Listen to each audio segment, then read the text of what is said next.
If you can't tell by the title of this video, we have quite a bit of a life update that I wanted to talk to you guys about and why I've been absent for so long from doing videos. We'll start with the biggest one, I think, and that is that I had a baby. Yeah, so with my last video that I filmed back was about a year ago, actually. I filmed the full plot summary for Reckless, and I was newly pregnant. It was very difficult for me to kind of film, just with the morning sickness, being tired, focusing on a lot of different things all at once kind of got thrown at me, and I just could not for the life of me film. So I am so sorry that I have been gone this long. So thank you in advance, anyone that is still with me from last year in my previous videos.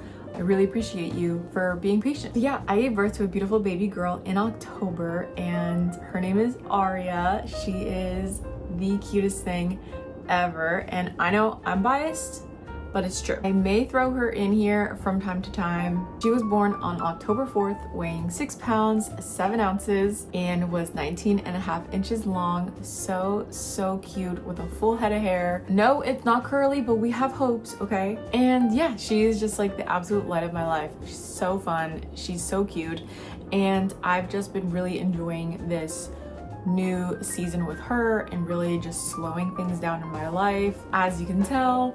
And one of the things that has really slowed down since having her has been my reading. So actually, when I got pregnant, I was in just such a funk. I could not even read. So last year in 2025, I only read 30 books. And since this is a reading channel, I feel like that's what you guys care about the most. So we're gonna go ahead and segue really quickly into the books that I read in 2025. And that was pretty abysmal if you ask me, because my goal was 90 and I did not even come close to that number. But it's okay, we're gonna give ourselves grace because I was a little busy growing a human. Not only was I growing a human, I also was studying for my real estate exam. So if you guys are in Florida or Central Florida area, I am now a licensed real estate agent and primarily a property manager. So I'm putting that out there just in case you need me to manage some homes. I'm your girl. Yeah, morning sickness, tiredness, poopy diapers, real estate stuff. I've been a busy gal, and that means I didn't really have that much time for reading, and the books that I read honestly didn't wow me. I have found a couple of 5-star reads that I'm so excited to share with you and talk a little bit more about, but I'm really looking forward to 2026 and what this year is gonna bring in terms of books, because honestly, I made such a huge shift in my reading as well, and I will get into that more. But for now, my reading goal this year is to hit 50 books, and I think that's way more realistic with kind of where I'm at in life right now and just what I have capacity to achieve realistically. So shift in how I consume books has been dramatic, to say, really focusing on my home life and the things that I consume and just being convicted with certain things. And one of those things has been the books that I read and the books that I listen to, right? God has always been and will always be the center of my life and this channel. And I think I wanted to really hone in on honoring him with what I consume. And that includes my books and what I read and what I recommend to you guys. One of the things that I did last year was getting rid of a lot of books. And I mean, I got rid of over 40 books. It was very traumatic for me. We've moved on, and that's okay. Seasons change, I've changed, and the books that I read are just different now. And I didn't need those old books to stay with me personally. I still love to read books. If you want me to make a separate video on that shift that I'm making in my life and the books that I'm choosing to not read anymore, let me know and I can go on a deep dive in that. But do think it's worth mentioning in case you guys were looking for specific book recommendations. You're really not gonna find certain books on my channel anymore, and that's okay. Especially being a mom now, I'm wanting to be extraordinarily more mindful on the books that I'm consuming and having in my home, because one day my daughter hopefully will like to read too, and I would want her to be able to, for the most part, grab any book off of my shelf and me not feel convicted over what she's consuming, because at the end of the day, she's my responsibility. And yeah, if you're a mom, by the way, go ahead and comment down below 3 words to best describe your postpartum experience, because wow, Talk about humbling. Being 4 months postpartum is no joke. We are very much in it, but you know what? There's so much good that comes with it. I'm just so blessed to be here and happy to have my baby and that I got to stay home with her and talk to you guys again. And I think it's going to be a really exciting new chapter.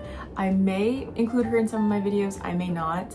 I haven't decided yet what I want to do. But yeah, what you can expect from me going into 2026, more plot summaries. I know what you're thinking. I still have to do the Fearless plot summary, and I will, I promise. I'm currently reading Fearful, and I have thoughts, but we'll get into that in another video. I also plan on getting out 1 video a week for you guys, but please give me grace if I don't always hit that mark because, again, hashtag new mom. But without further ado though, let's go ahead and talk about the 30 books that I read in 2025. How to End a Love Story was quite a disappointment for me. I didn't know what to expect, but I absolutely hated our main characters. Essentially, it's 2 writers that end up working on the same TV show together, and they're trying to work together to kind of make a new ending. It's enemies to lovers. They both are writers for this TV show. They met years ago and they haven't seen each other since. And then there's like a whole reckoning that goes on. I really didn't like their characters, especially the main character, the female. She just kind of bothered me. I didn't get behind their chemistry. I think if you're looking for a good writer's enemies to lovers book, Beach Read by Emily Henry is definitely the way to go. I don't recommend this one. Courtney Walsh, however, has been a huge inspo author for me. I love her writing, and The Happy Life of Isadora Bentley. Honestly, the title threw me. I didn't know what to expect, but I saw it on my library app and I'm like, you know what? Let's check it out because I like Courtney Walsh. Oh my goodness. I think I gave this 5 stars. It was phenomenal. We have this quirky, scientisty, geeky girl who's, I don't know if she's like on the spectrum or what, but she's very not socially aware of things, and it's kind of her life with her neighbor, her co-worker slash colleague, and her kind of, it's almost like a coming of age story as well. If you're looking for a really good, feel good, just happy book with a lot of depth and emotions to the main character, I think you will really enjoy this book. There's nothing really traumatic or sad about this book, and I feel like sometimes a lot of books nowadays try to have like a big climactic emotional roller coaster to put you on, and this is not that. It's just a feel-good book. A very type A girl learning how to live life without meeting certain expectations, and it's great. The Mistletoe Mystery by Nita Prose I read because I love Nita Prose. I loved The Maid, I think that's what it was called. Again, we have a quirky, socially unaware woman who works at a hotel, solves mysteries. It's great. This is a short story of a continuation of that little series, and so I really recommend reading The Maid if you haven't. And if you like that one, definitely check out The Mistletoe Mystery, but I would wait till the holiday season. I also started reading more Ellen Hilderbrand books, and I definitely like them as vacation beachy reads. They're very drama-esque, woman's like lit fic, maybe. I gave The Matchmaker 4 stars. I thought it was very entertaining, kind of sad, gives you all the feels. Second Chance Love, if you like second chance romances, I think you'll like this one. And all her books take place in Nantucket, so I think this would be, again, just a great summer or spring read. Julie Klassen is a really great Regency romance author, and The Seaside Homecoming, I think, is book 3 in the series, and there's 4. Very, very good. If you haven't already checked out this series, highly recommend you do so. If you're fans of Sanditon or Bridgerton or Pride and Prejudice, I think you will really enjoy this series. It has to do with a bunch of different sisters living on the seaside town, and they run like a bed and breakfast type of thing, and it's just all of their individual stories per book. Under the Table by Stephanie Ivanovich is just a really cute, sweet, fast, easy to read romance. We have a chef working for like this tech millionaire guy, and it's kind of their romance, and she gives him like the glow up, so it's definitely a cutesy like rom-com Netflix movie turned into a book. More Courtney Walsh books because, again, I really like her writing, is My Lucky Charm and My Phony Valentine. So she's got books for like every season, as you can tell by these covers. Very cutesy, very charming. Again, we have nothing traumatic going on. It's like rivals to lovers, friends to lovers, that kind of thing. And they all take place kind of in the same town. I really like them. They have to do with hockey players, So if you're into that kind of hockey romance rom-com type of books, I suggest these. And these are also closed door, clean books, nothing more than kissing. So I think even for younger audiences, I think you would really enjoy these. Of Thorns and Beauty by Elle Madison, I actually really enjoyed. I didn't like the continuation of this, but this first book is like a Beauty and the Beast retelling. Super good. I really like the directions they went in with, I think, the first 2 books, but book 3 I didn't really enjoy. I don't think I ever ended up finishing it. The 5-Star Weekend by Ellen Hildebrand, also very, very cute. I really like the girls' trips drama that kind of takes place in this book, and again, always is in this summery coastal town, very beach vibes. Save this for your next cruise vacation kind of thing. Of Beasts and Vengeance, I hate titles that have those, by the way, like how they're worded, kind of like A Court of Thorns and Roses.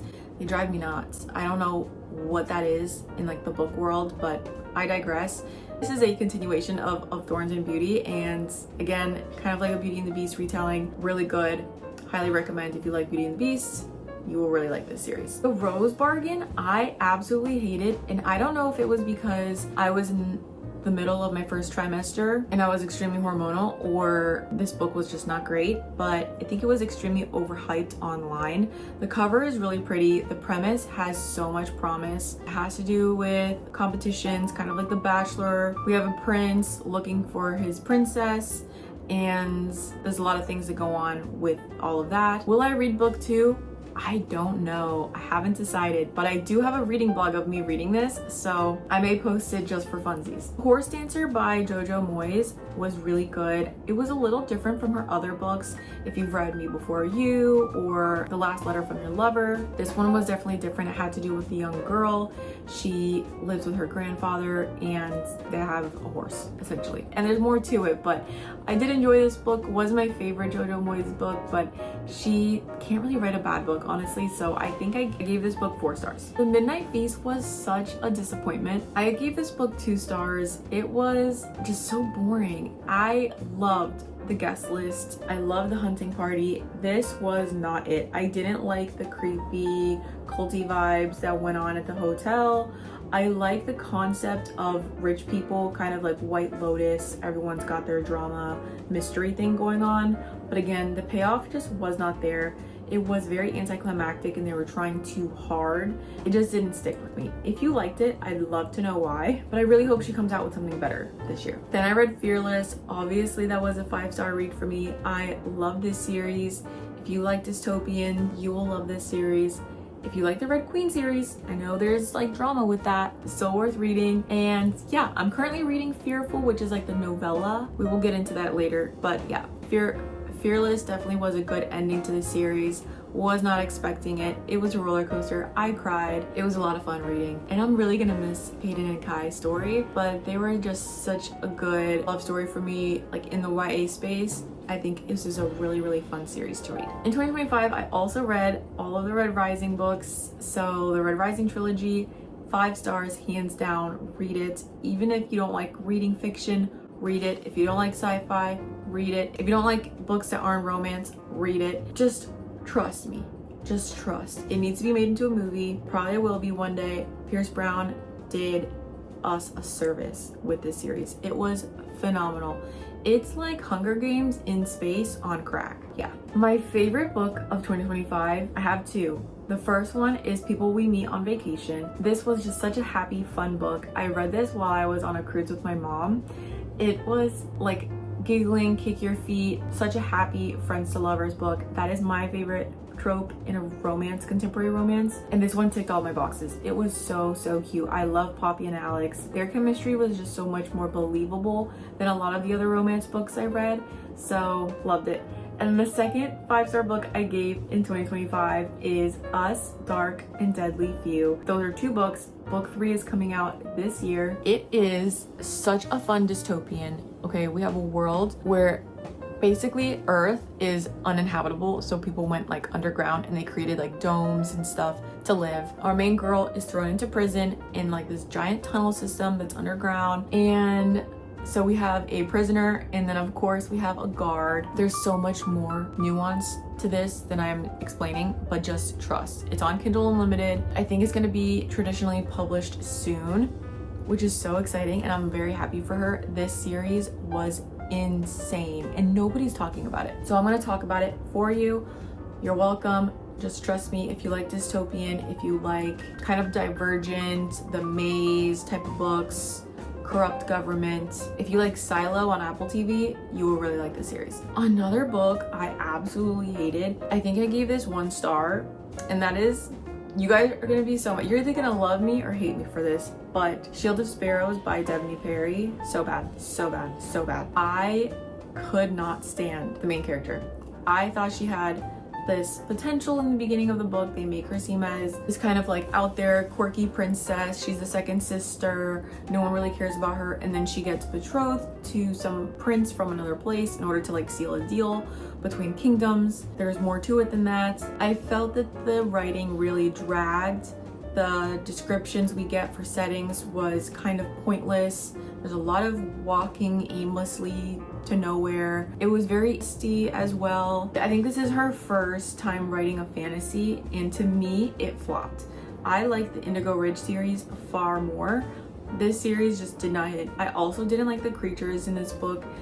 It was just weird and not a fave. If you liked it, I would love to know why. Yeah, I'd like to know why. Josh and Hazel's Guide to Not Dating by Christina Lauren. People really hyped this book up, so I had high hopes. I didn't really love it. Essentially, it was 2 friends who would set each other up on blind dates, and then eventually, you know, it's a friends to lovers, so you can imagine what happens with that.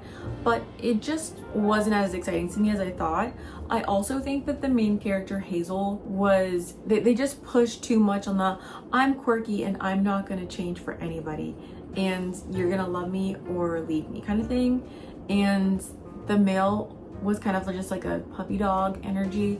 I didn't love that. It just seemed very not believable. I really do think that she was very immature for her age. She was trying to convince the reader that that was more than okay, which I get, but I also think that there's a time and a place for things, you know? So not a very believable romance in my opinion, but Christina Lauren does pretty good romance. So I'm gonna try some more books from her, and hopefully they won't be as floppy as this. The Wrath and the Dawn, I also thought would have been better in my head. I think it was like an Arabian Nights retelling / Aladdin vibes. The mystery in book 1 was pretty good. There's a prince who has had multiple wives and they always get killed, and this girl chooses, she volunteers to be the next wife and kind of just prays that she doesn't get killed in order to like solve this mystery, because her best friend was one of his past wives that got killed, and so she's trying to figure out why. She's trying to get revenge, all this stuff. Didn't have a problem with book 1, but book 2 kind of flopped for me, so would I recommend this as a whole? Not necessarily. If you want to check it out, be my guest. It is clean. There's like no open door scenes, so have at it. Empire of Shadows is like this adventure, Indiana Jones, rivals to lovers. It's kind of like, it's definitely Indiana Jones coded, and the girl, she's an academic. She is trying to solve something from a place where she works. She's trying to solve like this map thing. People are after her. She goes to, I think it's Costa Rica, and there's this guy who's there who works in the area, and they kind of go on this adventure together. It's cute, definitely very YA, but cute. With a Vengeance by Riley Sager was definitely just a great, I would say a very good train mystery if you like train mysteries. They're always kind of the same in a way, but it was fun reading a mystery and trying to figure out the clues, look for Easter eggs, trying to find out who done it. So if you like that kind of thing, if you like Agatha Christie, definitely check this one out. It's a good time. Swept Away by Beth O'Leary, loved. I absolutely love Beth O'Leary. She is so Emily Henry coded, but like UK Emily Henry in my opinion. Also, all of her books are closed door as well. We have a guy and a girl, they have a one-night stand. They wake up in the middle of the ocean on a houseboat, completely lost, no cell service, and they have to figure out how to work together and stay alive and get rescued. So it's awesome. Definitely one of my favorite books of the year as well. I think I also gave this one a 5 stars. If you like Emily Henry, definitely check out any of her books, but this one was definitely a good time for spring, summer. I think you'd enjoy it. And I've never seen this setting before, which was really fun. And last but not least, I read Love Haters by Catherine Center. This one was okay. It wasn't my favorite Catherine Center book. I definitely prefer The Bodyguard, but we have a journalist who is interviewing this guy who's known for like rescuing a ton of people. He's like a search and rescue kind of guy. It's fake dating, which I don't love, and it also was not very believable in some places. Some parts of the book I thought were cute, one-liners were kind of nice, the banter, but again, it just didn't really grip me like her other books. So as far as rom-coms go, I definitely would recommend some of her other books, but this one was fine, just not my favorite. But yeah, those are the 30 books that I read in 2025. I didn't have a lot of bangers, but we kind of just coasted. I'm really excited for what 2026 will bring. Let me know what you are looking forward to in the new year with books, reading, life. Again, all you moms, let me know in the comments down below. If you'd like to see baby Aria, also let me know. I may give her a little intro on here. We'll see. But yeah, I'm so excited and just grateful for you guys. But I've been away from my baby long enough, so we're gonna wrap this up. Thank you so much for watching, and until next time, I'll see you in my next video. Mwah. Bye.